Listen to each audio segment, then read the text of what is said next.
Mic test 1 2 3. Mic test 1 2 3. Attorney Ashy. Hello, mic test 1 2 3. I am Attorney Haron, and with me is Attorney Hanan. and welcome back to The Lost Podcast. You guys, welcome to the penultimate episode of our second season. And nandito na tayo, Attorney Hanan, sa second to the Last na episode ng natin ating for season 2. Kailan lang nag-penultimate episode tayo sa season 1? Ngayon. No? But mind you, Attorney, di ba yung season 2 natin, it has 10 episodes. So, Talagang, this is our 14th episode. yes, No? parang, 14th Monday. parang kahapon lang pero ang tagal na pala. Kaya pala feeling ko pagod na ako.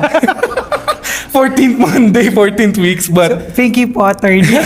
but so far, we are, as our podcast progress, we are enjoying it naman. Yes. Kasi hindi tayo aabot sa episode na to kung Hindi tayo nag-enjoy. At saka di ba always kung sinasabi sa'yo, just enjoy it, Attorney. exactly. Kasi hindi tayo pwedeng ma-pressure basta dapat nag-enjoy tayo while doing this. So, and for me, yung sa akin, I enjoy being the reason na may share natin yung story ng mga attorneys na meron tayo dito sa Ranao. Yes, and be the reason na maka-inspire tayo ng Yes, mga law students along the or way. aspiring whatever, or parang kahit sa life din, yung mga gusto lang makarinig ng inspiring stories. Yes. They can get it from us. So parang yun, happy siya na feeling, fulfilling. And speaking of inspiring story, Attorney Hanan, I think today, in this episode, this Monday, our guest lawyer will be really inspiring. I believe that she will be inspiring a lot of listeners today. Yes, because her journey is Yes. so inspiring. Yes, very. Now, our lawyer guest for this episode obtained her Juris Doctor degree at Mindanao State University College of Law, Main Campus. And she passed the 2023 bar exam, or the Kagiwa bar. Everyone, here with us is Attorney Ashy. Please say hi to our listeners, Attorney. Hello guys, Assalamualaikum. Hello to the listeners of the Lost Podcast. And I'm so glad to be here. Thank you so much for the invitation, attorneys. Thank you so much din, Attorney Ashy, for being here with us, for accepting our invitation. Alam namin na like our other previous guests, isa ka din sa mga pinaka-busy na lawyer na meron tayo ngayon sa Ranao, di ba? And di ba kanina you said sa chat na you met a client. So alam namin busy ka, pero thank you for giving time or sparing us your time for this episode.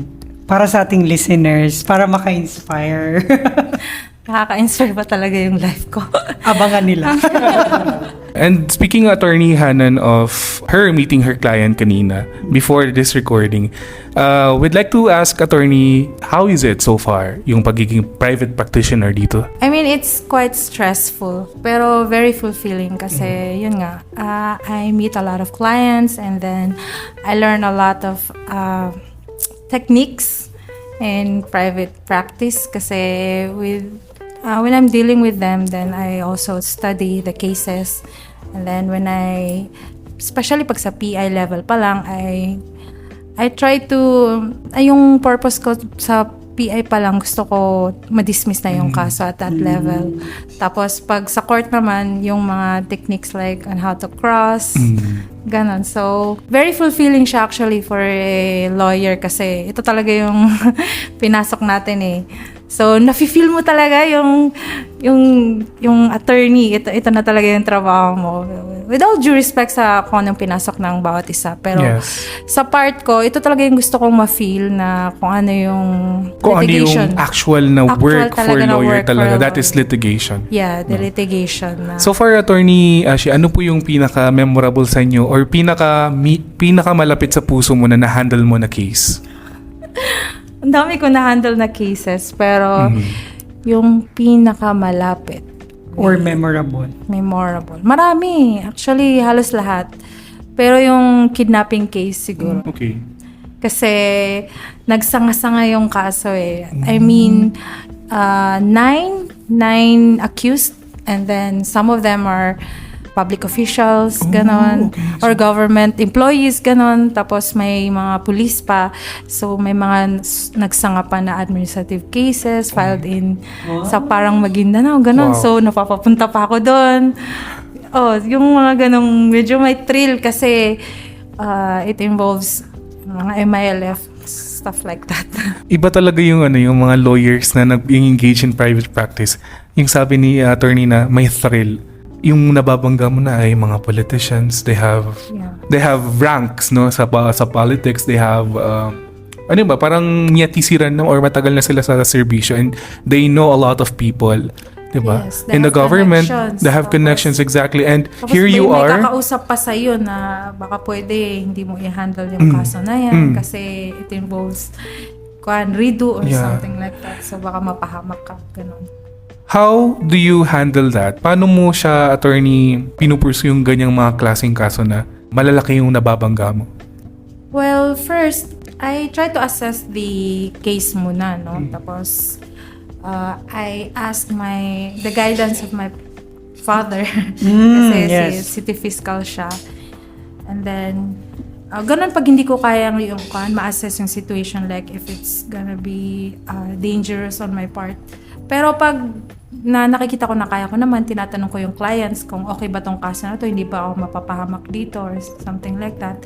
So, I make sure muna na I'm safe. So, pag ganun na, I handle it. Ganun. Kuwan lang naman ako. Very neutral naman ako nun. I mean, client ko sila, pero hindi ako yung parang ibibigay ko yung sarili ko talaga. Like parang ako na yung At the risk of your life. Oo, ganun. Parang meron pa ring boundary.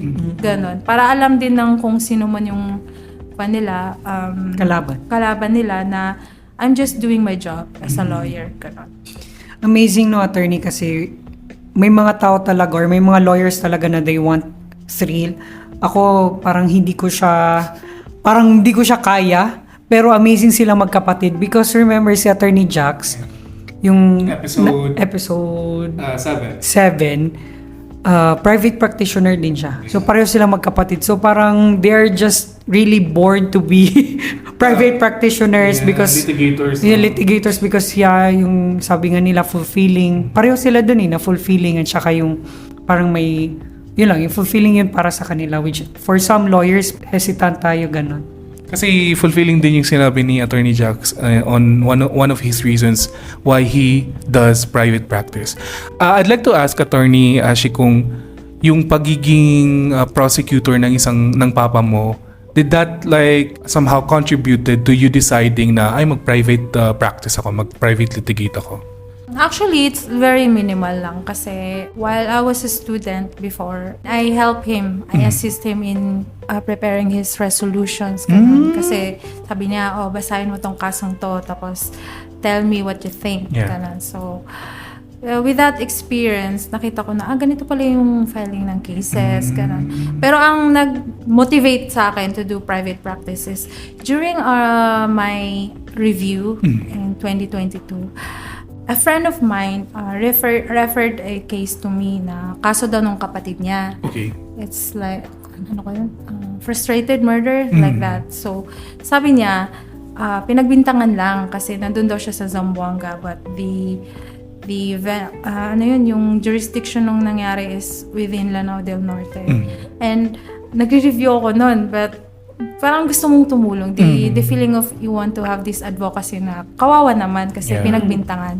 So, ako yung sumagot. Ako yung gumawa ng counter affidavit. Ganun. I asked them all the evidences that we could gather from Zamboanga. Kasi doon daw siya sa Zamboanga. And then, yun, nung na-shock ako dahil after a few months, nalaman namin, na-dismiss yung kaso. So, as a bar review, attorney.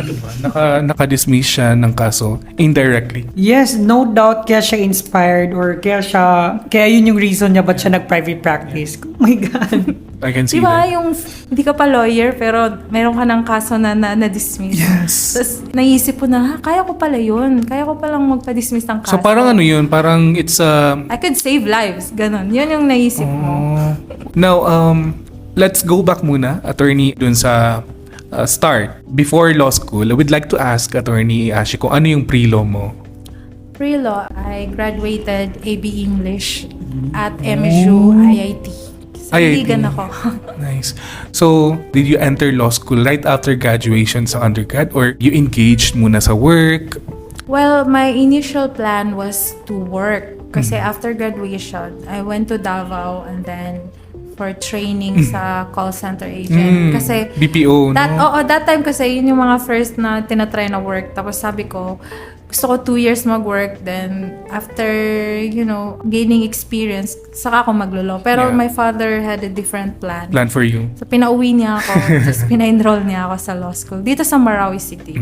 Speaking of enrollment sa law school, what were you inspired then when you entered law school? Or like, basically you were forced? Forced. Forced talaga. Kasi wala talaga sa dream ko to become a lawyer. It was really my father's dream. Initially kasi parang before ang tingin ko sa mga lawyers is they're just gonna argue in court. So I don't like arguments, ganon. So sabi ko, ayoko ng ganyang trabaho. Pero yun nga, I was forced. Pero along the way, na-learn ko na maganda rin pala yung study ng law. Then na-learn ko how to love it. Ganon. Mga third year nga lang. Third year. Kasi there's no going back at that level na. Kasi yung sinabi natin na attorney Hanan na the reason why you entered law school can do so much in you staying sa law school. Kailangan mo ng more than yung reason kung bakit ka pumasok. Your reason was you were forced. Definitely pag na-force ka sa isang bagay, parang hindi ka nagtatagal dyan. So, the reason why you were able to finish law school is that you fell in love with the study of law. Yun I talaga. fell in love along the process na okay din pala. Marami akong natutunan on how yung mga Philippine laws. So, sabi ko, magagamit din pala siya kasi yun yung nakikita natin sa present situations. So back then, attorney, were you a full-time law student? There was a point in time that I wasn't a full-time student. For 1 year, sa second year College of Law, I was teaching in AKIC. Kami Akik products. Yeah. Yeah, I was an English lecturer at that time. So, for 1 year. Ganun. For 1 year. Kasi pinastop ako ng father ko. Anong year to attorney? 2010 to 11. 2011. So, hindi kita naabutan. Yeah, same ako din. So, with that, attorney, how many years did you take the law school? 4 years. 4 years. So, regular. She graduated on time talaga. On time talaga. When was this? Well, kailan ka muna attorney pumasok sa law school? 2009 and I 2009. graduated 2013. Humabol ako 2013. yung mga naiwan kong subjects nung second year ako na nag part-time working student ako. Humabol ako by third year para matapos ko siya on time. So, bali, attorney, mas naging curious kami as how our listeners are feeling ko curious din ngayon, no? Yes. So, if you graduated around 2013, 13. bakit nung 2022 tayo pumasa? Yes. That's a really good question. But siguro himay-himayin muna natin yan. Yes. Diba? Himay-himayin natin. Because we want to inspire our listeners, no? So, let's start with, when did you first take the bar exam? I really took the bar exam Right after graduation. This was in 2013. Yeah. 2013, she took her first bar exam in 2013 and she passed in 2023. Kasi yung result 2023. So, Hindi, I took my oath on 2023. yeah. The results came out 2023. 2023. So, It's after like 10 years.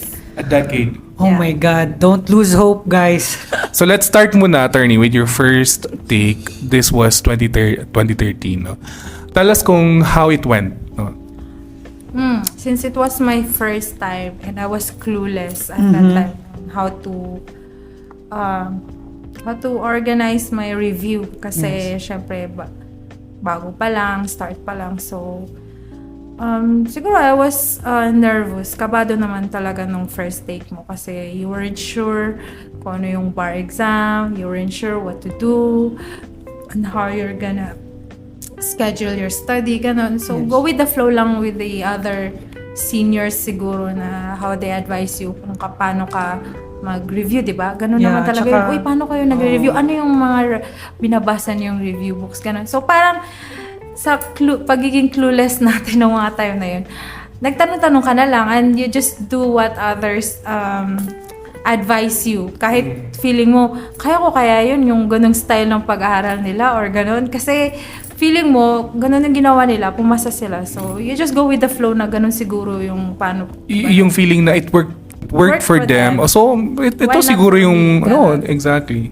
At saka yung parang kagaya nung first time ko din, sinusunod mo na lang yung flow nung review program. Review...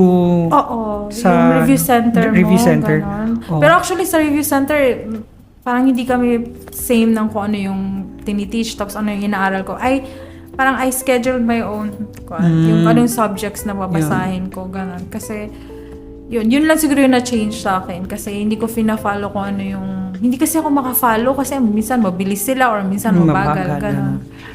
So yun, attorney, bali ilang taon ka nung first take mo? I think I was around 24 or 25. Normal lang talaga na hindi mo pa alam kung kasi yung time natin like 24 is hindi ka pa talaga ganyan ka mature nung time na yun. Pero Especially may yung iba- siguro first year law student ka pa nun.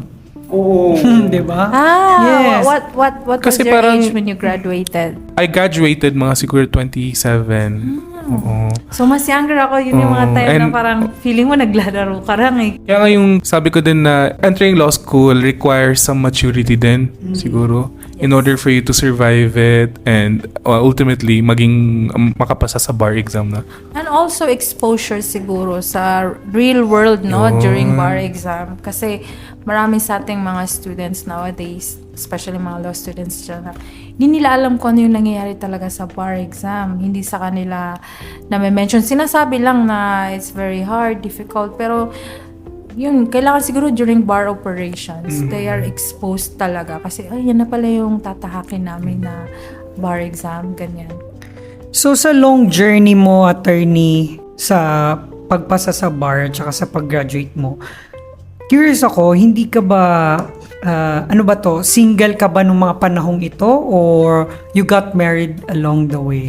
Or like, when you first took the bar exam, were you single? Yes, I was Mhm. single. Because I got married at around, my age was 27. 27, okay. So I was 24 to 27. Ganun. So did you take the bar around when you were 27? Or when you got married? Yeah, I tried kasi even though I was adjusting, I didn't know, but I really had that feeling na, no, I wanna take. Parang ayoko siyang bitawan. Yung ganon, despite na I was adjusting with married life.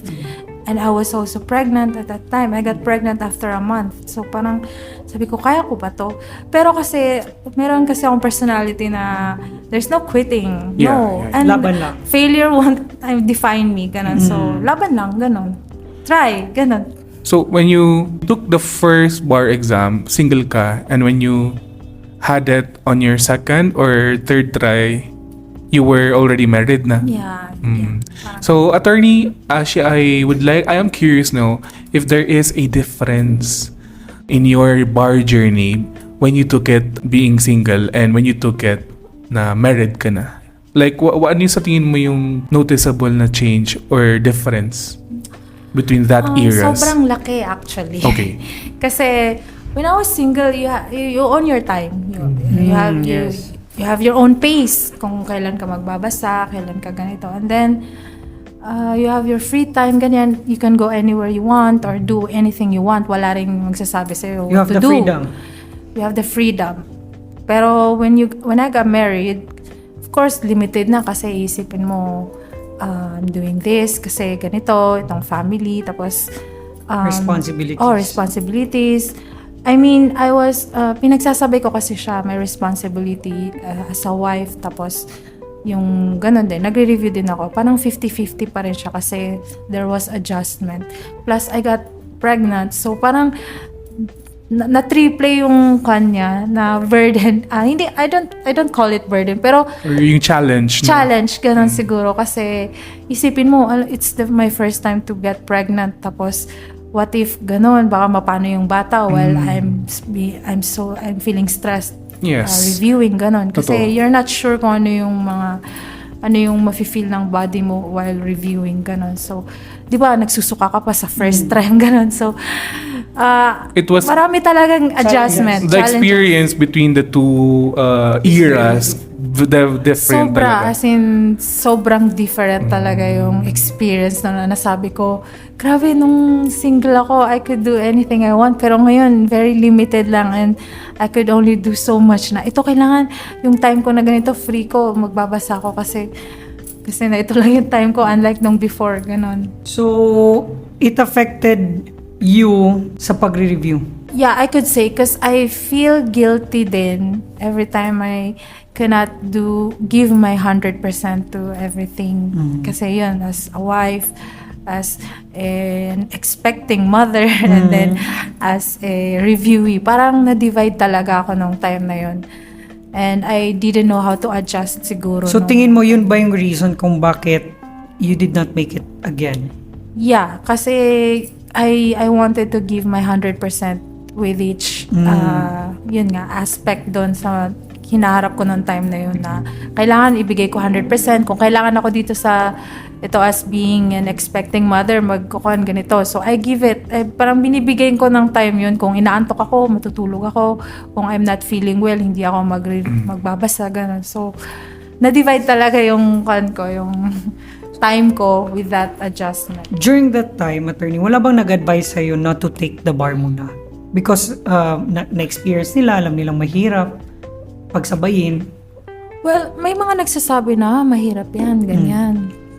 Actually, nahirapan din naman talaga ako nun. Kasi Pero bakit ka pa rin ang sakit nag-push? sa likod and everything. Pero na-startan ko na eh. Sabi ko, na-startan ko na. And I'll see titingnan ko. I mean, only God knows if I'll pass or not. So, why not? Parang ganon. Nasimulan ko na eh. So, you having an inspiration, syempre, na-inspire ka na, may asawa ka. And at the same time, you're expecting mom. Nakadagdag ba yung pagiging expecting mother mo sa inspiration mo to become a lawyer? Oo naman. Nakadagdag. Pero number one pa rin yun is my own goal talaga yung nag-motivate sa akin. And also because I want my dad to be proud of me. Ganun. So parang feeling ko talaga I owe it to him. Kasi this is his dream and it became my dream also. So tapos with my family, ganun. So naisip ko, pero number one talaga it's for my dad. Ganun. It's my gift talaga to him. So hindi ko parang mabitawan. Nung mga time na yun, hindi ko mabitawan na like, he really wanted me to become a lawyer, so I should give it to him. Yeah, like when my lolo also told me, sabi niya, ikaw kahit na gusto ko pa rin ikaw maging abogado So, parang sabi niya, ikaw ang gusto ko maging abogado. So, parang sabi ko sa kanya, sige po, wait for me. Inshallah. Diba? Parang ang sarap sa feeling na you make your dad proud or your Oo. uncle At saka proud. yung goal mo para sa sarili mo, at saka yung goal mo para sa parents mo, hindi yun mawawala. Yung parang yung gusto mong ibigay sa kanila so, na imbalas ka. Imbalas ka na parang kahit na magkaroon ka pa niya ng asawa na lawyer, ganyan, pero iba pa rin yung ikaw mismo yung makabigay ng ganito na maging lawyer. Ng honor sa kanila. Oo. Yeah. Now, after Attorney Ashy, after you had your children, ilan na po ba yung anak nyo ngayon? I have 3. 3 na, di ba? So, you took the bar as a single. You started taking the bar as a single person. You also took it na married na while pregnant, no? And you took it na may anak na. Yeah. Yan. A mother of 3. Yes. Yun yung recent mo, yung as a mother of 3. Oo. It was 2022 and my sons were like 3, 5, and 6. Ay, yan ata yung mga ages nila. So, parang ano yung iba nung time na tinake mo yung 2022 bar para maging reason na pumasa ka naman? What was the drive? Well, ang iba sa 2022 bar that made me pass it is during that time, I was not together with my Children's husband. father. Yeah, the children's father. And with that difficult time that I was into, it motivated me to do something with my life and, to pass the bar. Ganon. Kasi sabi ko, ano pang meron ako ngayon? I only have my children. Well, they're my family. Pero sa isip ko, paano na sila? Paano na ako? Ganun. So, yun ang ginawa ko. I started there. I had the savings at that time. And I enrolled in a review center. I did not ask help from my parents kasi nahihiya ako kasi at that time, sa isip nila, hindi ako sure kung ano yung saan ako pupunta. So, I did not ask for their advice. Ang ginawa ko na lang, sige, I just decided na I will take the bar. And then, I enrolled and then, ang ginawa ko kasi online review siya, sa bahay lang ako. I take care of the kids. And then, pag wala sila, pag busy sila, I study. And then, at night, when they're asleep, I study again. And then, up to 2 a.m. every day yun. And then, I also make tahajjud, ganun, every day, every night. And then, I cry na sana pumasa ako. And yung patient ko, yung sabar ko is mapalitan ng maganda. So, yun yung difference niya. Na talagang malaking difference kasi I wasn't afraid na that if I fail, then masakit masyado. Kasi pinagdaanan ko na yung difficult time eh. So, for me, kung ano pa yung darating na difficult time, wala na kasi dumaan na yung pinaka-storm. Pinaka-storm na pwedeng dumaan. Ko. Yeah. So, yun. Nung nagre-review ako, despite the difficulty na nag-aalaga din ako ng kids and then I review, sumugal ako. Sinugal ko talaga. Sabi ko, this is my last card. I mean, gusto ko last card na yun. So, I will give it all. Ganon.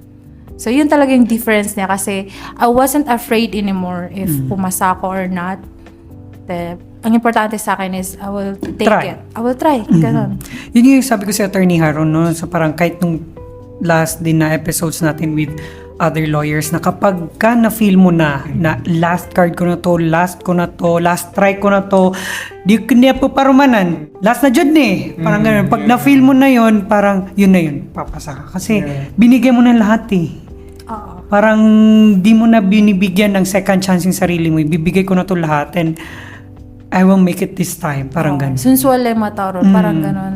Only God knows na kung papasa ako. Pero yun, importante, binigay mo ng lahat. Lahat. Para yung sabi nila, you do everything and then leave the rest to God. To God. Diba? At saka, attorney, nag-resonate sa akin yung sabi niya na yung dasal niya sa God na sana itong pinagdadaanan ko ngayon, ito yung reward na in exchange na ibibigay mo sa akin to make it sa bar. Kasi yung time ko din, yung wife ng tito ko, sabi niya, you know what, I think why you made it this time, kasi ito yung gift sa'yo ng God para sa mga pinagdaanan mo.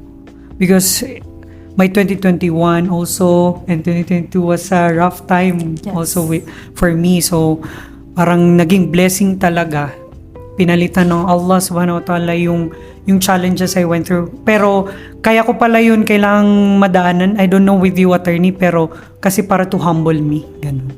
Yeah, the same. It humbled me na parang ganito lang pala ako. Tapos, only God can help me. Only God can make me a lawyer. So, yes. Tawakkul. Kung hindi ka bayawala, kung ayaw niya na hindi ako magiging lawyer. So, siya lang talaga. Sa kanya ko lang binigay lang talaga lahat ng trust and faith.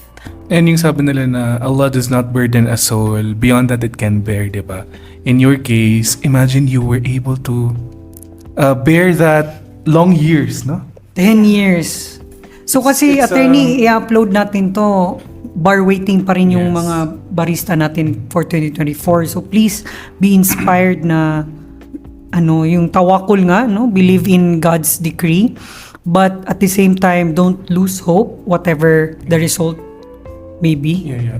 And 'di ba, kung si Attorney Ashy nga nakaya niyang maghintay ng 10 years, kayo pa kaya na 2 months lang, 'di ba? So inshallah, you just hang in there, 'di ba? Doon din sa mga yung natatakot mag-retake kasi nga they failed at their first, second attempt ganyan. I mean, ang may advice ko sa kanila is not to stop. I mean, continue chasing their dreams kasi sayang if you really want to become a lawyer, you have to pursue it. Yeah. That's the only way. Kasi yung pagiging lawyer nandyan yan. So, paano ka magiging lawyer if you're not gonna pursue it? Ikaw talaga yung magpupursue dyan. Hindi ka magiging lawyer kung nakatenga ka lang dyan. Wala kang gagawin. You're not gonna take it. Tsaka siguro diba parang at some point, with all that readings na na-accumulate, Oh, yeah. you will make it, diba? Yeah. Imagine. I mean, ma-familiarize ka na eh. Kasi, nabasa mo na yan, alam mo na yan. Yes. Tapos, may mga new learnings ka along the way. So, magiging baon mo yun actually. Attorney Ashy, I'm curious now, and I'd like to ask, if given the opportunity to change yung buong experience mo, would you make any changes ba? I would not change a thing kasi it humbled me, and then ang sarap ng journey na na-feel mo, nakita mo yung sarili mo since the start. Yes. Sa first year siguro, I would start sa 2009 when I was first year. And how I fell in love with law school and the study of law, and how I took my first bar, and up to the time I got married, and then up to the time I became a lawyer on 2022. So wala akong i-change doon kasi lahat yon it molded me to become what I am right now. Tougher. Parang chika na lang pala yung mga ganyang thrill sa private practice, no? Sa mga pinagdaanan ni attorney. Parang chika na lang siya na, yan na ba yung kaso niyo? Okay. Parang masyado nang malalim yung experiences ko in life that made me tough right now, na parang for me, kaya ko na lahat harapin. Kahit anong kaso pa yan, sige. What is your takeaway, Attorney Ashy, sa lahat ng, like, it's a 14 years in making. Sabi mo, 2009, di ba? 2009. 14 years in making yung dream mo na maging a lawyer. What's your takeaway mo sa lahat ng experience na yun? Well, it's, ang dami ko natutunan, actually. Along the way. Ang dami kong na-experience, ang dami kong natutunan, nadapa ako, tumayo ako, lahat actually. Wala na akong masabi na hindi ko na-experience for 14 years of that experience siguro.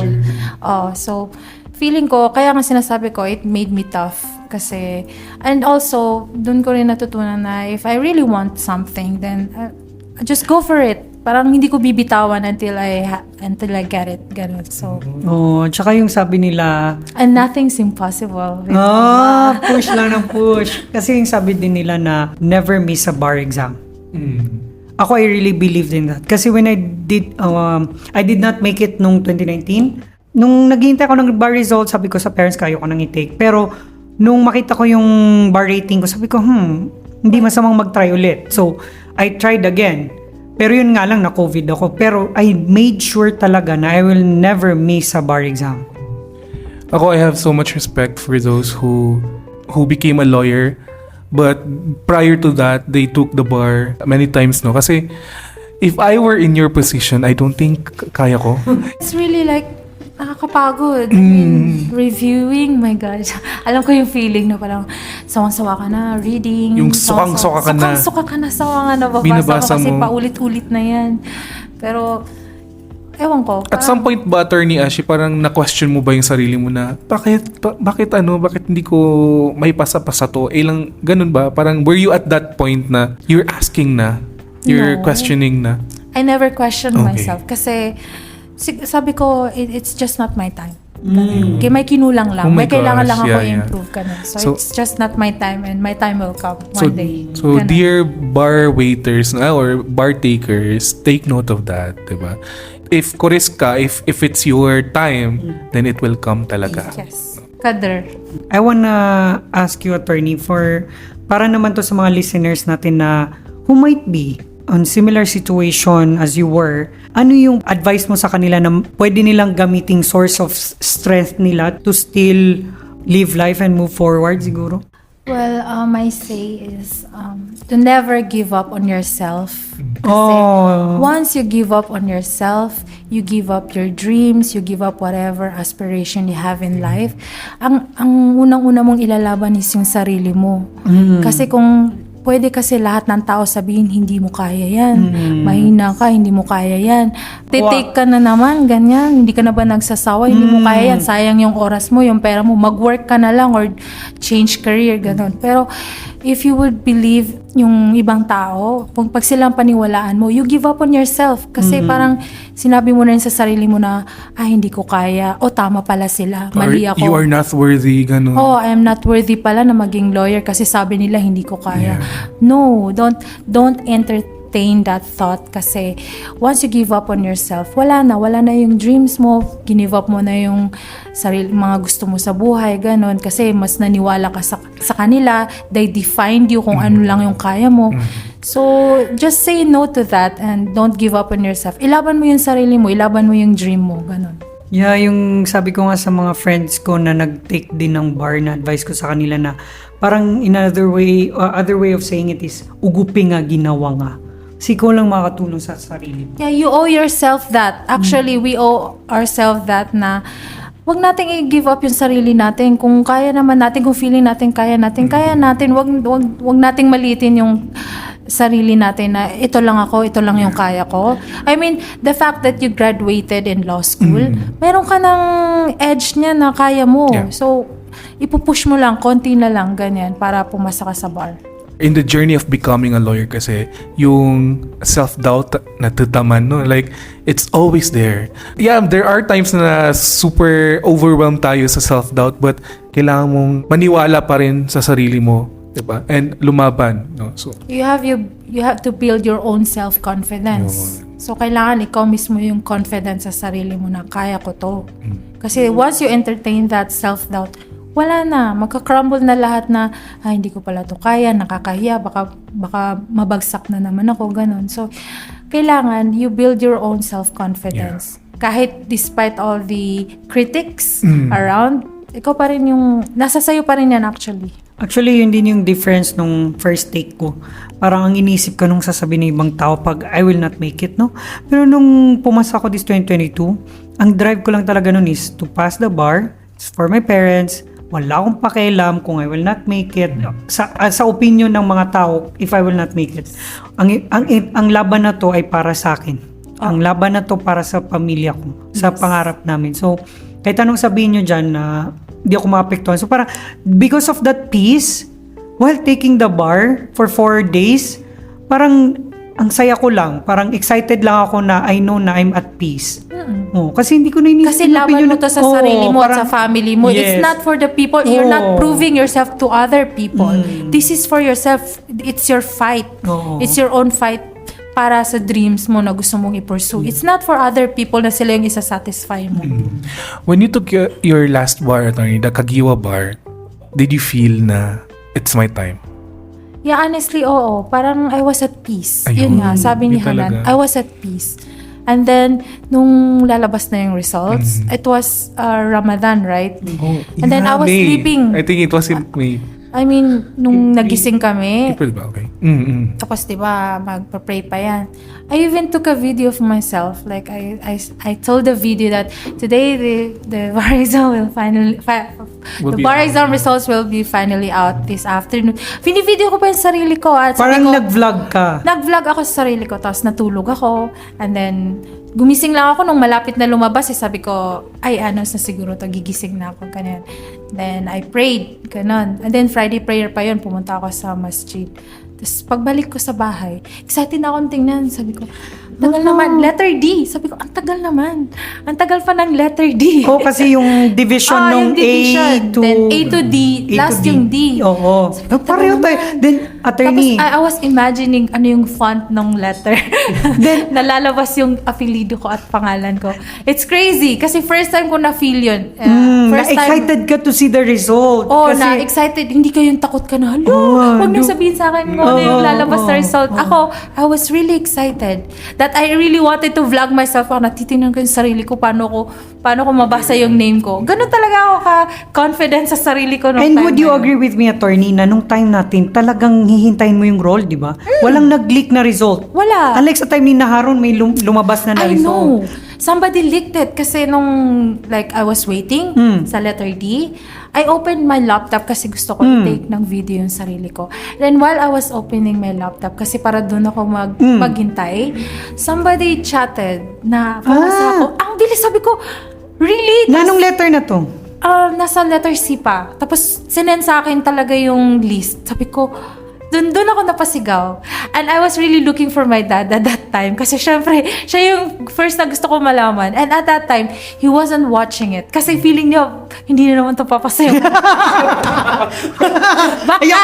Sabi niya, ayoko masaktan. So, nag-close daw siya ng mga internet connection. And nag-aaral lang siya sa kwarto niya. So, may nag-leak pala talaga. Pero it's leak. Professor, si Attorney Hafsa Dibaratan, my sister-in-law. Siya yung nag-send sa akin. And I'd like to go back dun sa papa mo. How is it? Like, I was shouting, Papa. I call him Papa kasi, Papa, pumasa ako, ganun. Tapos, Same house to. Oo. So, I was running to him and then when he got out of the room, he heard me kasi. So, paglabas niya, umiiyak siya.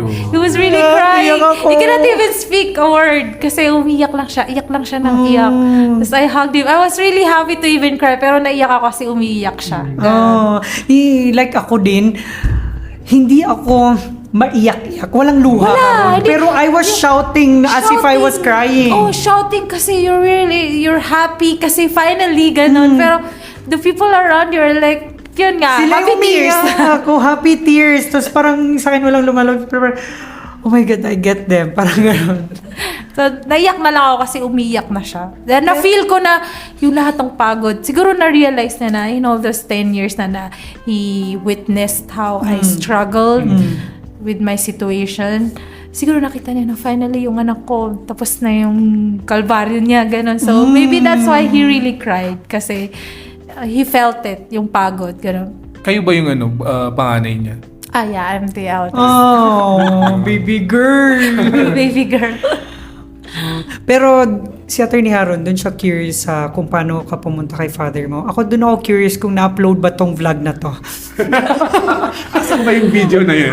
Hindi ko na na-video yung sarili ko. Nung ilalagay ko na nga yung camera sa front ko. Kasi bigla na lang may nag-pop up na pumasa ka. So naniwala ka dun? Hindi mo na inintay yung... No, I asked. Sabi ko, totoo yan. And then she sent the list. So nakita ko. Doon na ako napatingin. Sabi ko, wala, pumasa ako. Ganon.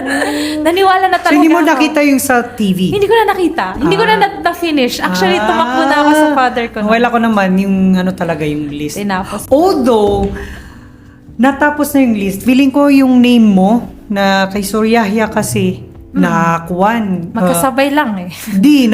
Parang kasabayan ko si letter C, sa letter C, ganon. Yung parang letter, pero natapos na yung list, lumabas na kasing letter Z. So parang sabay na rin lumabas siguro na tayo. Sabay na tayo talaga yung experience natin kasi we had to wait talaga. Lalo na ako, I had to wait for the... Tagal naman, please, bilisan nyo. Kasi gusto ko na makita yung name ko, ganon. In the end, was it all worth it, Attorney Ashy? Of course, it was all worth it. All the tears, all the sleepless nights, everything. Lahat ng pagod, lahat ng mga doubts ng mga tao, lahat ng criticism ng mga tao, it was all worth it kasi finally I made it. Ganon. Tsaka magkasama pala tayo ng testimonial, di ba? Yeah. And remember nung testimonial natin sa law school, I can still remember na nung nagtatanungan kami ni Ate Haya, which si Kambal mo, tinatanong ko siya, sabi ko, kumusta na yung speech mo? Nagawa mo na ba? Sabi niya sa akin, wala kasi parang hindi daw niya mahanap yung words, no? Parang kinwestiyon namin yung sana yung mga speech natin sa CR. Di ba? Pero parang nung time na gagawin na natin yung speech for the testimonial, parang wala na siya kasi for me, at that time, I was healed na. Tapos na parang wala na akong wala ka nang ipoprove pa Tapos na. So parang gratefulness na lang talaga yung natira sa speech ko for You're the just so testimonial. happy, di ba? And you just want everyone to be happy and make it also to the bar. Parang you want to motivate the people na lang. Hence my lost podcast. Yeah! Ito na. Hence kaya ka namin napapayag na mag-guest. Hence we are here. Yeah. Mashallah lang. I'm sure a lot of our listeners who are listening to us are very inspired, no? Doon sa story na shinare sa atin ni Attorney Ashy. Attorney Ashy would like to give a shout out to anyone. Shout out to my dad. Si Sir. Fiskal, Sir Ating Panon. Yakat. Baka naman pwedeng ikaw ng next guest. Since the beginning that I entered law school up to the end that that I passed the bar. Oh my God, my heart hurts. Really, this is my gift for you. I made it because of you, and I hope I made you proud. My inspiration was always you, that you see me one day as a lawyer like you, and here I am, a lawyer like you. Tama pala siya. Alhamdulillah. Alhamdulillah. Tama pala siya all this time na magiging abogado ka. And she became a lawyer at Allah's perfect time. Yes. Magiging abogado ka pero in God's perfect time pala talaga. Alhamdulillah. Thank you so much, Attorney Ashy, for spending time with us this evening and for sharing your story, for being vulnerable no sa episode na to, and we appreciate you for that. Yeah, thank you for being open and transparent, no? Parang kilala ka na namin. Parang dami na Wala naming pa. alam. Yung mga details, hindi ko pa masyadong mention. Oo, pero nakaka-touch yung experience you have experienced, no? Parang inspiring. I'm pretty sure maraming listeners ang na-inspire and na-gets nila bakit sa intro pa lang ng podcast na to sinabi na nating inspiring yung story mo. And that ends our episode for this Monday. If you enjoyed this episode, feel free to give us some love by following us on our social media accounts. You can also find us on Spotify, YouTube, and Apple Podcasts. If you have any topics you want us to talk about, please send us a message or just simply leave a comment. We'll see you next Monday. Bye! Bye. Bye guys. Thank you. Yay! Oh my God, Atty!